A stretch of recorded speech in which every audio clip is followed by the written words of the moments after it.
Euzubillahimineşşeytanirracim. Bismillahirrahmanirrahim. O gözəl Allah'ımızın salamı, rəhməti və bərəkəti üstünüzdə olsun. Əqiqə qurbanı deyilən bir qurban var. Bu qurban nə vaxt kəsilir?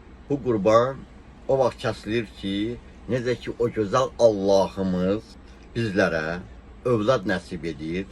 Özdə fərq etməz. İstər ya qız övladı olsun, ya oğlan övladı olsun. Qız övladı Allah Taala tərəfindən bizlərə edilən hədiyyədir. Allahın rəhmətidir. Oğlan uşağı Allah Taala tərəfindən bizlərə verilən nemətdir. Onun üçün də fərq etməz. İstər qız övladı olsun, istər oğlan övladı olsun. Allah Taala ki bizlərə nəsib et.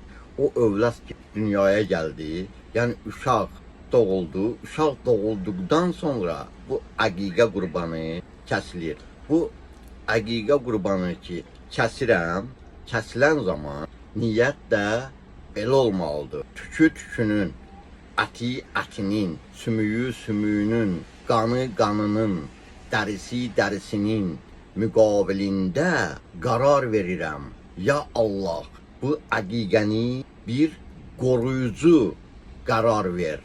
Peyğəmbər və Ali Peyğəmbərə salam olsun. Yəni Peyğəmbər və Ali Peyğəmbərə, Peyğəmbər və onun pak əhl-i beytinə salam söyləyirik, salam yollayırıq, salam deyirik.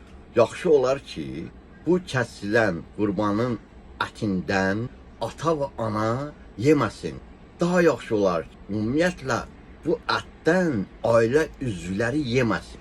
Ən yaxşısı bu əti 10 və daha artıq möminə yeyizdirilsin. 10 və daha artıq möminə yeyizdirmək bu əti daha yaxşı olar, daha bəyəniləndir. Allah Taala'nı həmd eləyək öz izzət-i cəlalına, övlad arasında olanlara Allah Taala övlad nəsib etsin inşallah. Əməli salih övladlar nəsib etsin. O valideynlər də o uşaqlar dünyaya gələndən sonra əqiqə qurbanı kəssinlər və o əqiqə qurbanını 10 və daha artıq mömin kəslərə yeyizdirsinlər inşallah. Allah kəsdiyiniz qurbanları qəbul etsin inşallah. Esselamu aleykum və rəhmətullahi və bərəkatuhu.